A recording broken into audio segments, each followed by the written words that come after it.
एक शहर में चिंटू नाम का एक लड़का रहता था। उसके पास एक स्पाइडरमैन था। स्पाइडरमैन बहुत ही शक्तिशाली था। चिंटू अपने स्पाइडरमैन से लोगों की मदद किया करता था। एक दिन शिंदे नाम का एक आदमी स्पाइडरमैन को देख लेता है। स्पाइडरमैन रोबोट को देखकर वो आदमी अपने बॉस के पास जाता है। उसके बॉस का नाम मुकेश था, जो अपने किसी रोबोट पर एक्सपेरिमेंट कर रहा था। अरे क्या सर, आप यहाँ रोबोट बनाने के लिए एक्सपेरिमेंट कर रहे हैं और आपके रोबोट में कोई ना कोई खराबी निकल ही आती है। मैं आपको एक स्पाइडरमैन के बारे में बताने आया हूँ। ये सुनकर साइंटिस्ट बहुत हैरान होता है। स्पाइडरमैन, ये तुम क्या कह रहे हो? जी हाँ सर, इस शहर में चिंटू नाम का एक लड़का रहता है। उसके पास एक स्पाइडरमैन रोबोट है जिसमें बहुत सारी शक्तियां हैं, जिनका इस्तेमाल करके वो लड़का लोगों की मदद कर रहा है और इस शहर का सुपर हीरो बनता जा रहा है। क्यों ना आप इस लड़के से वो स्पाइडरमैन खरीद लें, क्योंकि रोबोट तो कोई भी साइंटिस्ट बना सकता है, लेकिन स्पाइडरमैन तो एक ही है ना। ये सुनकर साइंटिस्ट बहुत खुश हो जाता है और कहता है, अरे तुमने तो कमाल कर दिया भाई, बहुत अच्छी खबर लाए हो। तुम्हें मैं इसका इनाम दूंगा। बस मुझे उस लड़के के पास ले जाओ। मैं खुद अपनी आंखों से स्पाइडरमैन को देखना चाहता हूँ। अगले दिन मुकेश अपने बॉस को चिंटू से मिलवाने ले जा रहा था। तभी उन्होंने देखा कि रास्ते के बीचों बीच एक बड़ा सा ट्रक उल्टा हुआ था। ट्रक की वजह से सारा ट्रैफिक जैम हो चुका था। बेचारा ट्रक ड्राइवर और बाकी सारे लोग परेशान खड़े थे। तभी अचानक स्पाइडरमैन हवा में उड़ता हुआ वहां पर आता है।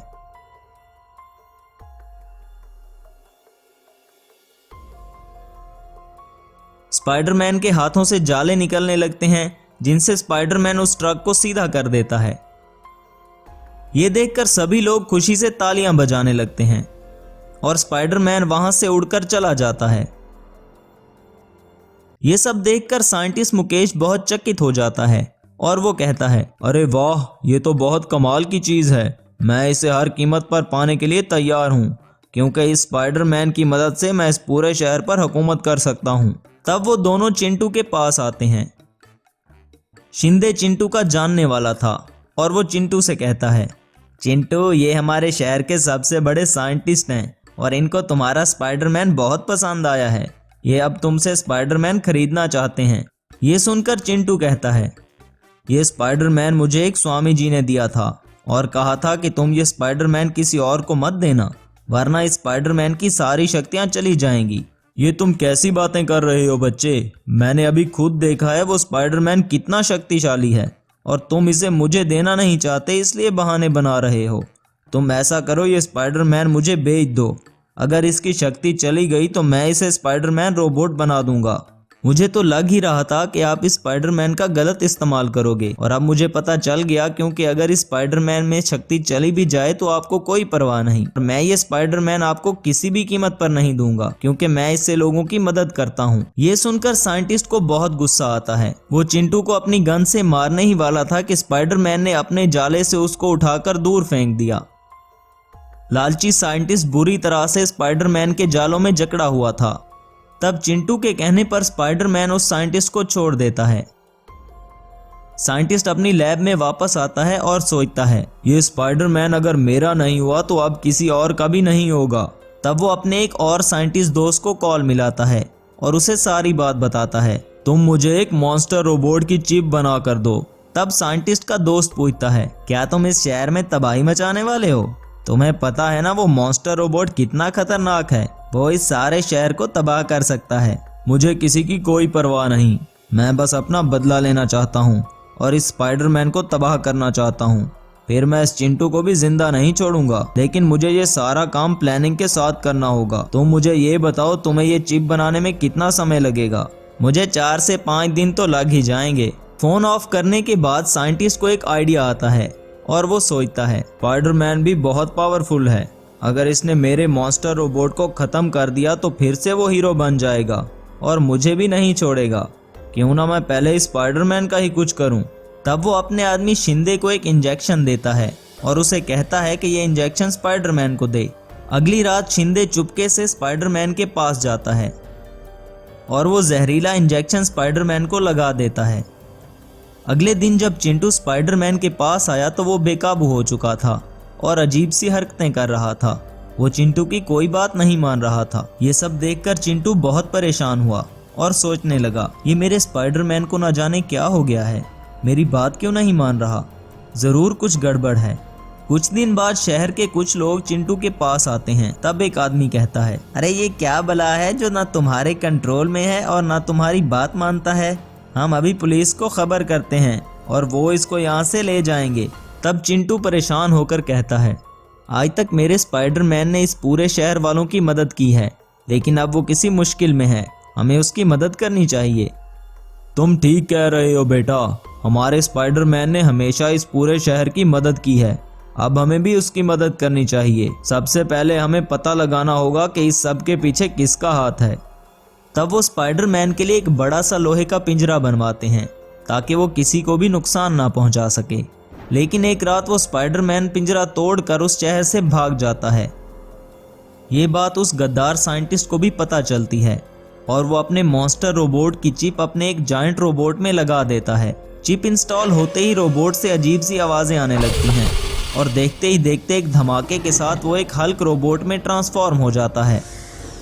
हल्क मॉन्स्टर रोबोट उस शहर में आता है और पूरे शहर में तबाही मचाने लगता है, गाड़ियों को तोड़ने लगता है और बिल्डिंग्स को गिराने लगता है।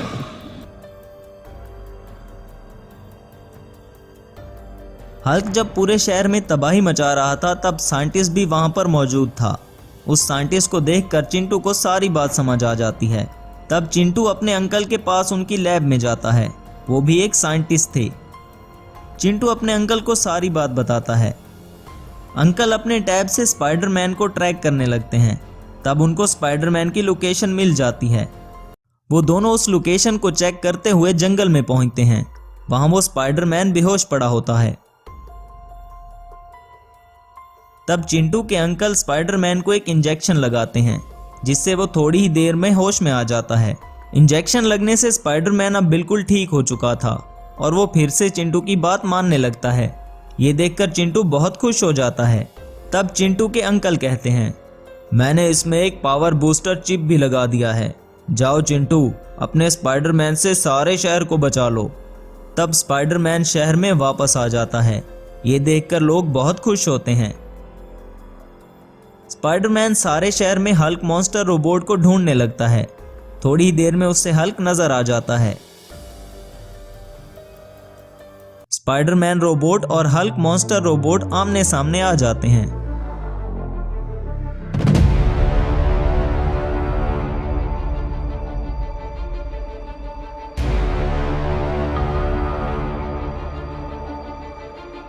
वो गद्दार साइंटिस्ट मुकेश भी ये सब कुछ देख रहा था, जिसने हल्क को शहर तबाह करने के लिए भेजा था। स्पाइडरमैन रोबोट और हल्क मॉन्स्टर रोबोट के दरमियान एक भयानक लड़ाई शुरू हो जाती है।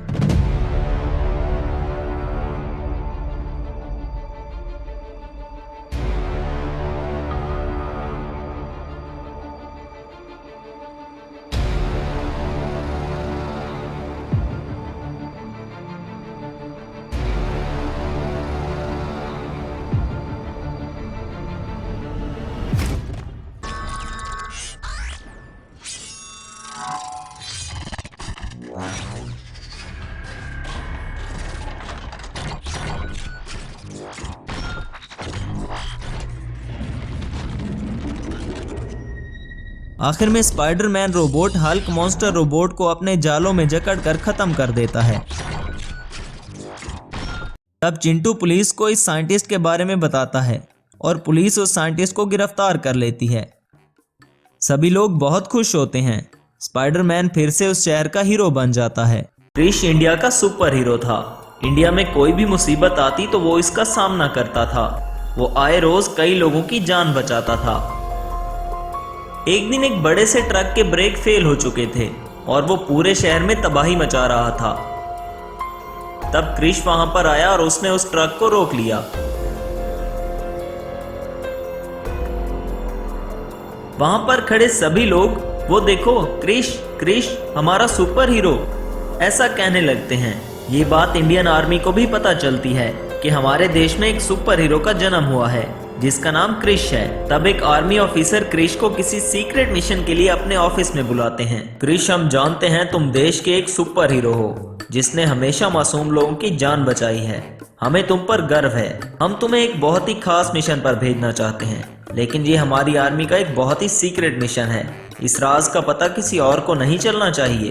तब क्रिश कहता है, आप फिक्र मत करें सर, ये राज हमारे बीच ही रहेगा। कुछ दिन पहले एक और देश का सुपर हीरो हमारे देश में आया था। उसने यहाँ पर बहुत तबाही मचाई थी। वो एक बहुत शक्तिशाली हल्क मॉन्स्टर था और हम साधारण इंसान उसे रोक नहीं पाए। वो इंडिया से बहुत ही इंपॉर्टेंट साइंटिफिक फार्मूला चुराकर भाग गया। क्रिश, तुम हमारे सुपर हीरो हो, इसलिए हम चाहते हैं कि तुम वो फार्मूला इंडिया वापस लेकर आओ। वहाँ तुम्हें उस हल्क मॉन्स्टर का सामना भी करना पड़ेगा। तब क्रिश कहता है, आप फिक्र मत कीजिए सर, मैं वो फार्मूला वापस लाऊंगा और उस हल्क मॉन्स्टर को भी मजा चखाऊंगा। क्रिश उस साइंटिफिक फार्मूले को वापस लाने के लिए दूसरे देश में जाता है, जहां पर हल्क मॉन्स्टर वो फार्मूला चुरा कर लाया था। क्रिश को हल्क मॉन्स्टर की तलाश थी, क्योंकि सिर्फ वो ही बता सकता था कि वो फार्मूला कहाँ छुपा के रखा है। काफी देर बाद क्रिश हल्क मॉन्स्टर को ढूंढ लेता है। तब क्रिश हल्क से, हल्क, तुम्हारी हिम्मत की दाद देनी पड़ेगी। तुम मेरे देश से फार्मूला चुरा कर लाए हो। अगर तुम जिंदा रहना चाहते हो तो चुपचाप मुझे उस फार्मूले के बारे में बता दो, मैं तुम्हें जिंदा छोड़ दूंगा। ए बच्चे, तो तुम अब मुझे मारोगे? क्या तुम नहीं जानते मैं सबसे खतरनाक सुपर हीरो हूँ, मैं मसल के रख दूंगा। तब क्रिश कहता है, ये तो वक्त ही बताएगा मोटू। क्रिश और हल्क मॉन्स्टर के दरमियान लड़ाई शुरू हो जाती है। हल्क और क्रिश एक दूसरे को पटक पटक कर मारने लगते हैं।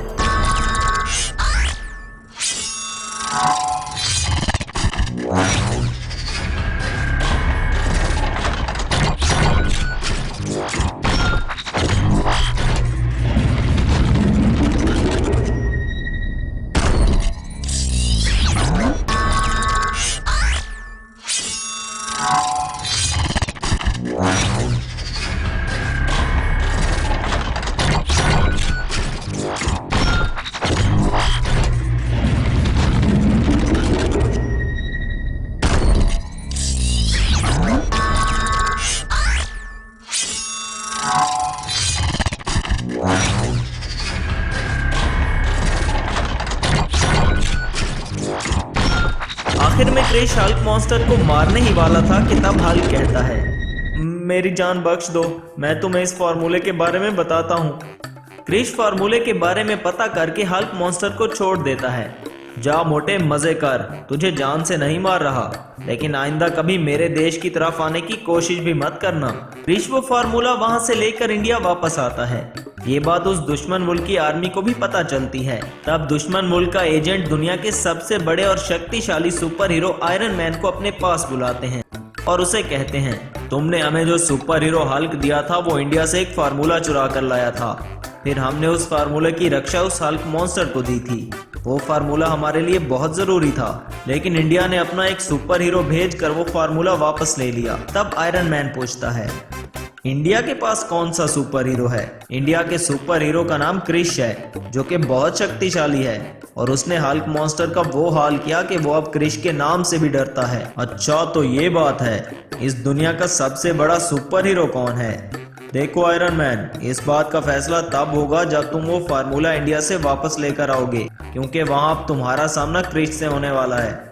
ऐसा सुनकर आयरन मैन को बहुत गुस्सा आता है और वो कहता है, मैं जाकर उस क्रिश को खत्म कर दूंगा और सबसे पहले मैं इंडिया में तबाही मचाऊंगा। क्रिश वो फार्मूला लेकर इंडिया आ चुका था और उसे आर्मी के हवाले भी कर दिया था। आर्मी के ऑफिसर बहुत खुश होते हैं और कहते हैं, तुमने कमाल कर दिया क्रिश, पूरे देश को तुम पर गर्व है। तुमने साबित कर दिया कि तुम हमारे देश के सच्चे सुपर हीरो हो। हमें इंटेलिजेंस से पता चला है कि अब वो इस फार्मूले को दोबारा चोरी करेंगे और इस बार वो सबसे शक्तिशाली अवेंजर आयरन मैन को भेजने वाले हैं। तब क्रिश कहता है, अब इस फार्मूले की रक्षा मैं खुद करूंगा। कुछ दिनों में आयरन मैन इंडिया आ जाता है और हर तरफ तबाही मचाने लगता है, लोगों को मारने लगता है और गाड़ियों को तबाह करने लगता है। सभी लोग बहुत डर जाते हैं। आयरन मैन हर तरफ तबाही मचा रहा था। तब आर्मी के टैंक्स आयरन मैन को रोकने के लिए आते हैं, लेकिन आयरन मैन उन टैंक्स को तबाह कर देता है। ये बात क्रिश को भी पता चलती है और वो उड़ता हुआ आयरन मैन के पास आता है। तब दुनिया के दो सबसे बड़े सुपर हीरो आयरन मैन और क्रिश एक दूसरे के आमने सामने आ जाते हैं। क्रिश और आयरन मैन के दरमियान जंग शुरू हो जाती है। वो दोनों बहुत ही शक्तिशाली सुपर हीरोज थे, इसलिए अपनी शक्तियों का इस्तेमाल करते हैं।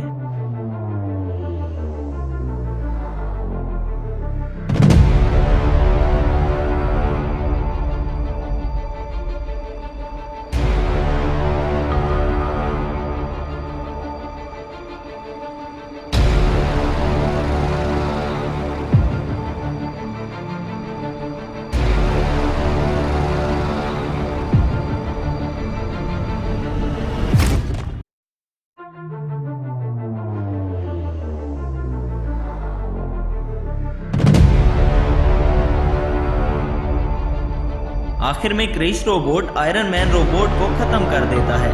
क्रिश उस दुनिया का सबसे बड़ा सुपर हीरो बन जाता है। एक गांव में दो दोस्त रहते थे। एक का नाम करण था और दूसरे का नाम अर्जुन था। वो दोनों शहर से मैकेनिकल इंजीनियरिंग की पढ़ाई करके गांव वापस आए थे। उन दोनों ने मिलकर एक मैजिकल सुपर बाइक रोबोट बनाया था, लेकिन अभी तक उन दोनों को कोई नौकरी नहीं मिली थी। तब करण अर्जुन से, अरे यार, हमने इतनी पढ़ाई की है लेकिन अभी तक कोई जॉब नहीं मिल रही। अब हम आगे की जिंदगी कैसे गुजारेंगे? हमने जो पढ़ाई की है वो कभी जाया नहीं होगी। कुछ ना कुछ काम ढूंढ लेंगे जो हमारे लेवल का होगा। यार, मुझे एक आइडिया आया है। क्यों ना हम अपने इस सुपर बाइक रोबोट को अपग्रेड करके आर्मी को दे दें। इससे हमारे देश की आर्मी और भी शक्तिशाली हो जाएगी।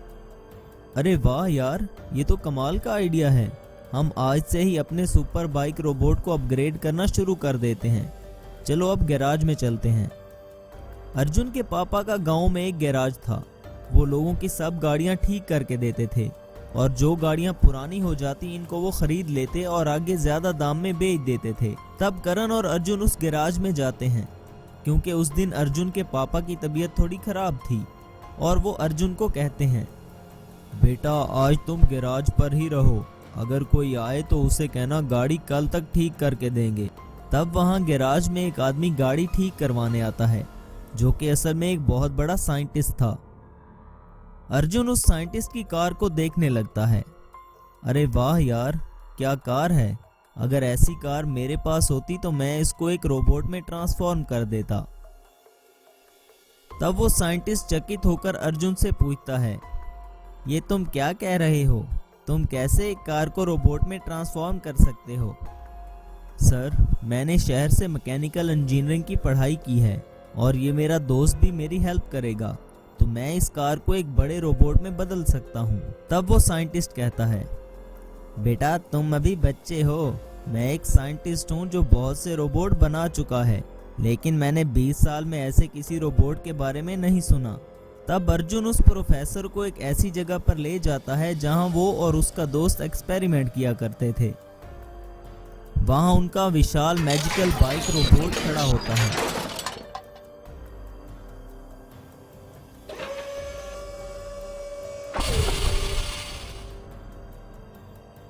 रोबोट को देखकर प्रोफेसर चौंक जाता है और दिल ही दिल में सोचता है, बाप रे, आज तक मैंने ऐसा विशाल रोबोट नहीं बनाया जिंदगी में और ना ही कभी ऐसा शानदार रोबोट देखा है। तब करण साइंटिस्ट को उस रोबोट के बारे में बताता है। सर, ये रोबोट किसी भी वक्त बाइक में बदल जाता है। इस रोबोट में मैंने एक ऐसा सेंसर रखा है, जब ये खतरा महसूस करता है तो खुद ही बाइक से रोबोट में बदल जाता है। अगर आप इस पर एनिमी टारगेट लगा देते हैं तो ये इसे तब तक नहीं छोड़ता जब तक उसे खत्म ना कर दे। क्या तुम मुझे ये रोबोट दे सकते हो? मैं तुम्हें और तुम्हारे दोस्त को 1 करोड़ रुपए दूंगा। तब अर्जुन कहता है, सर, ये रोबोट मैंने और मेरे दोस्त ने हमारी आर्मी के लिए बनाया है। अगर आप हमें 10 करोड़ भी दे दो तो हम फिर भी ये रोबोट किसी प्राइवेट इंसान के हवाले नहीं करेंगे। तब वो साइंटिस्ट, अच्छा तो क्या तुम वो बात भूल गए? तुमने मुझसे कहा था कि तुम मेरी इस कार को रोबोट में बदल दोगे। अगर तुम ऐसा कर देते हो तो मैं तुम्हें 2 करोड़ देने को अभी तैयार हूँ। तब अर्जुन अपने दोस्त को साइड पर ले जाता है और कहता है, देखो करण, मैंने कहा था ना कि जॉब ही सब कुछ नहीं होती। आज देखो हम दोनों को इतने पैसे मिल रहे हैं जितना हम दोनों सारी जिंदगी भी ना कमा पाते। तुम ये डील कर लो मेरे दोस्त, हमारी जिंदगी बदल जाएगी। हमें तुम्हारी डील मंजूर है, लेकिन हमारी एक शर्त है, तुम कभी इस रोबोट का गलत इस्तेमाल नहीं करोगे। तब वो साइंटिस्ट कहता है, अरे तुम फिक्र ही मत करो, मैं बस अपनी साइंटिफिक लैब में काम करने के लिए ही ये रोबोट ले रहा हूँ। तब वो साइंटिस्ट इन्हें पैसे देता है और वो दोनों सुपर कार पर काम करना शुरू कर देते हैं।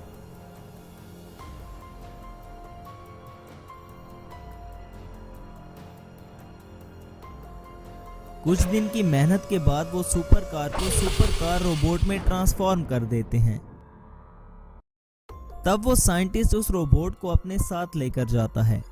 कुछ दिन गुजरते हैं कि वो साइंटिस्ट इस विशाल रोबोट को देखकर कहता है, अब मैं इस गांव का सबसे पावरफुल इंसान हूँ, जिसकी हिफाजत एक मैजिकल रोबोट कर रहा है। अब मुझे इन गरीब लोगों को अपनी पावर दिखानी होगी, फिर सब मुझसे डरेंगे और मुझे अपने गांव का सरपंच बना देंगे।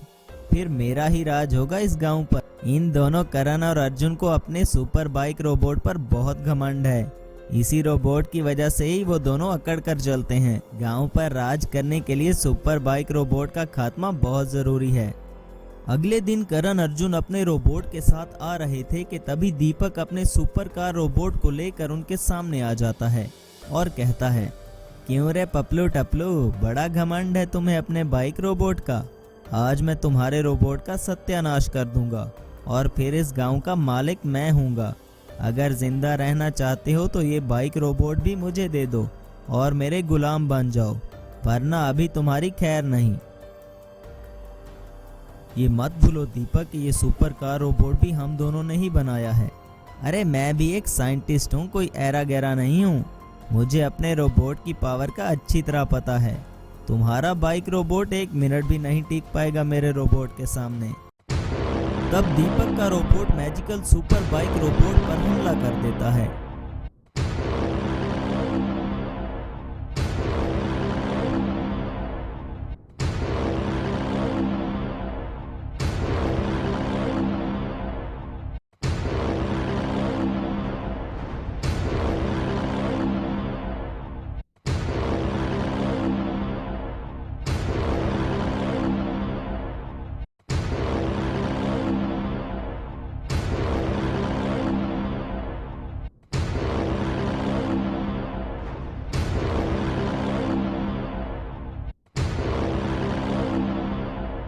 काफी देर की लड़ाई के बाद सुपर बाइक रोबोट दीपक के कार रोबोट को मार गिराता है।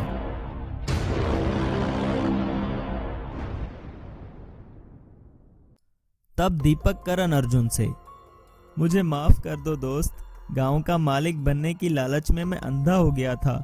मुझे माफ कर दो, मैं आइंदा ऐसी गलती कभी नहीं करूंगा। मैजिकल सुपर बाइक रोबोट हमने आर्मी के लिए बनाया है और तुम्हें इसकी पावर का अंदाजा भी नहीं है।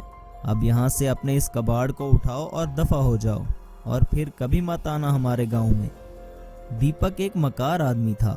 अपने टूटे फूटे रोबोट को उसने एक जेसीबी की मदद से उठाया और जंगल में ले गया। ये कल के लड़के मुझ जैसे साइंटिस्ट से जीत गए। खैर कोई बात नहीं, गलती मेरी अपनी है क्योंकि मैंने इन दोनों को बहुत हल्के में लिया। लेकिन मेरा नाम भी दीपक है। अब इनको पता चलेगा कि मैं क्या करता हूँ। तब सनकी दीपक अपने रोबोट पर काम करने लगा। उसके पास एक ऐसी चिप थी जो रोबोट को एक मॉन्स्टर में ट्रांसफॉर्म कर सकती थी। चिप इंस्टॉल होते ही रोबोट से अजीब सी आवाजें आने लगी और फिर एक धमाके के साथ ही वो रोबोट एक हल्क मॉन्स्टर में बदल गया और वो गुस्से से चिल्लाने लगा। हल्क मॉन्स्टर को देखकर दीपक बहुत खुश हुआ और उसने हल्क मॉन्स्टर को गांव पर हमला करने का आदेश दिया। करण किसी काम से अपने बाइक पर शहर गया हुआ था। तब हल्क मॉन्स्टर गांव में आ गया और पूरे गांव में तबाही मचाने लगा।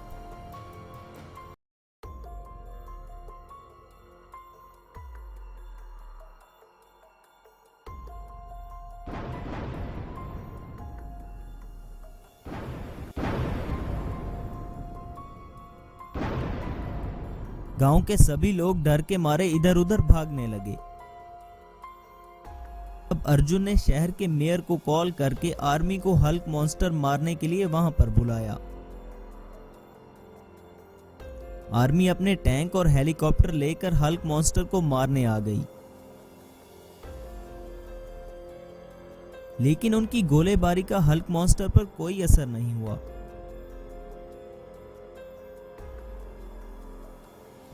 और हल्क मॉन्स्टर ने आर्मी के टैंक और हेलीकॉप्टर तबाह कर दिए।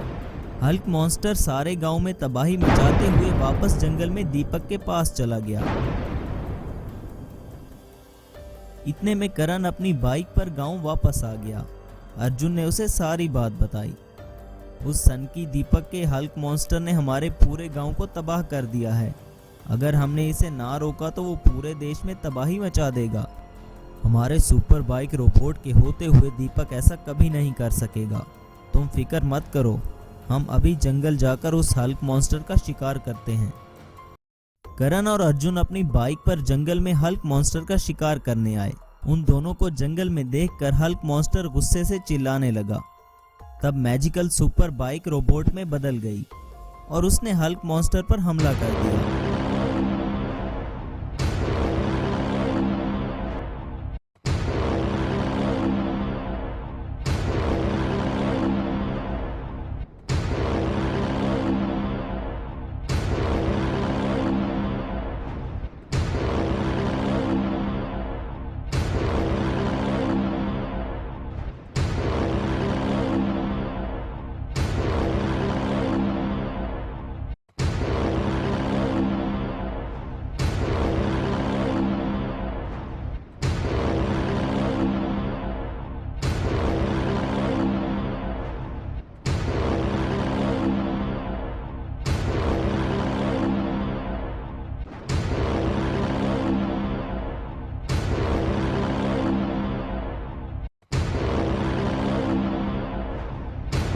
काफी देर की लड़ाई के बाद मैजिकल सुपर बाइक रोबोट ने हल्क मॉन्स्टर को भी मार दिया।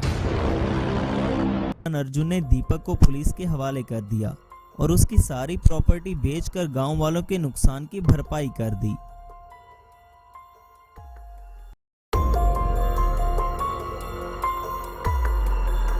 इधर धरती पर स्पेस रिसर्च साइंटिस्ट विक्रम अपने ऑफिस में काम कर रहा था। तभी उसे स्पेस से धरती पर कुछ गिरने के सिग्नल्स मिलते हैं और उसके कंप्यूटर के मॉनिटर पर अलार्म बजना शुरू हो जाता है। अरे ये कुछ तो है जो स्पेस से धरती पर गिरा है। मुझे जल्दी से अपने ऑफिसर्स को इन्फॉर्म करना होगा। विक्रम जल्दी से अपने ऑफिसर्स को इस बारे में खबर करता है। उनके लैंड करने का लोकेशन विक्रम ट्रेस कर लेता है और जल्दी से वो दोनों रोबोट का मुकाबला करने के लिए अपनी सीक्रेट सुपर गोल्ड कार को तैयार करता है। इस बार मुझे बहुत ही सावधानी से लड़ना होगा। पता नहीं रोबोट्स में कैसी कैसी पावर्स होंगी। विक्रम इस तरह सोच ही रहा था कि रोबोट गांव में तबाही मचाने लगे। वो दोनों अपनी अपनी पावर्स का इस्तेमाल करके गांव के घरों को तोड़ने लगते हैं। विक्रम सारी जानकारी अपने रेडियो पर सुनता रहता है और जल्दी से अपनी सुपर गोल्ड कार और कुछ मिलिट्री को लेकर उन रोबोट का मुकाबला करने के लिए निकल पड़ता है। जैसे ही वो इन रोबोट के पास जाता है, मिलिट्री ने अपने टैंक से उन रोबोट पर गोले बरसाने शुरू कर दिए, लेकिन मैजिकल रोबोट होने की वजह से उन रोबोट पर गोलेबारी का कोई असर नहीं हुआ। तभी वो दोनों रोबोट गुस्से में आकर मिलिट्री के टैंक को तबाह कर देते हैं। विक्रम अपनी गोल्ड कार को बचाने में कामयाब हो जाता है, क्योंकि उसकी कार गोल्ड से जो बनी थी। वो दोनों रोबोट्स कार का कुछ नहीं कर पाए। थोड़ी देर बाद रोबोट दोबारा हमला करके विक्रम की कार को बहुत नुकसान पहुंचाते हैं, लेकिन विक्रम भी कहां हार मानने वाला था। वो गोल्ड कार से दोनों रोबोट पर हमले करने लगता है। गोल्ड कार कभी रोबोट के पैरों के नीचे से जाती और कभी रोबोट के सर के ऊपर से, जिस वजह से दोनों रोबोट बहुत ही परेशान हो जाते हैं और मौका मिलते ही विक्रम की गोल्ड कार को बीच में फंसाकर अपने अंदर से इलेक्ट्रिक करंट निकालकर गोल्ड कार को जकड़ लेते हैं। अरे बाप रे, इन रोबोट ने तो कार को जकड़ लिया है, लेकिन मुझे हार नहीं माननी होगी। अभी मदद आने के लिए और वक्त है। तब तक तो मुझे किसी भी हाल में इन दोनों रोबोट को बिजी रखना होगा। विक्रम ऐसा सोच ही रहा था कि दोनों रोबोट गोल्डन कार पर इलेक्ट्रिक करंट छोड़ने लगते हैं, जिस वजह से विक्रम की गोल्ड कार गोल गोल घूमने लगती है और उस वजह से इलेक्ट्रिक रस्सियां टूट जाती हैं और विक्रम मौका देखकर अपनी गोल्ड कार को वहां से निकाल लेता है। अच्छा हुआ इन रोबोट की कम से कम एक कमजोरी तो मिली। मुझे अब सभी को इन्फॉर्म करना होगा कि इन दोनों रोबोट को ईएमपी से मारा जा सकता है। विक्रम अपने ऊपर के ऑफिसर्स को इसकी जानकारी देता है और अपनी लैब में जाकर वो गोल्ड कार पर खुद का बनाया हुआ सबसे पावरफुल ईएमपी जनरेटर लगाता है। वो अपनी गोल्ड कार को मैजिकल गोल्डन कार रोबोट में ट्रांसफॉर्म कर देता है। इस काम में 2-3 दिन बीत जाते हैं, लेकिन मैजिकल रोबोट का कहीं पता नहीं चलता और विक्रम के ऑफिस में शांति छाई रहती है। तभी विक्रम का एक ऑफिसर कहता है, विक्रम, कहीं ये दोनों मैजिकल रोबोट कोई बड़ा प्लान तो नहीं कर रहे, या फिर वो वापस स्पेस में तो नहीं चले गए? नहीं सर, मेरी नजर उन पर बनी हुई है। उनके धरती पर स्पेस से आने की एंट्री तो है, लेकिन जाने की कोई एंट्री नहीं है मेरे कंप्यूटर में। इस तरह सभी बातें कर ही रहे थे कि गांव से एक पुलिस वाले का फोन आया कि दोनों रोबोट्स ने गांव पर फिर से हमला कर दिया है और वो गांव में तबाही मचा रहे हैं। ये सुनते ही विक्रम अपनी गोल्ड कार रोबोट और मिलिट्री के टैंक और हेलीकॉप्टर लेकर उन रोबोट को रोकने के लिए वहां पर पहुंचा। वहां पहुंचकर विक्रम देखता है कि रोबोट पूरे गांव में तबाही मचा रहे थे। तब विक्रम अपने मैजिकल गोल्ड कार रोबोट में लगे ईएमपी जनरेटर को चालू करने लगता है। काम में उसे कुछ देर लग जाती है। तब तक वो दोनों रोबोट मिलिट्री के टैंक और हेलीकॉप्टर को तबाह कर देते हैं। तब तक विक्रम का गोल्डन कार रोबोट उन रोबोट से लड़ने के लिए पूरी तरह तैयार हो जाता है और वो दोनों रोबोट पर हमला कर देता है। तब उन तीनों रोबोट में जंग छिड़ जाती है।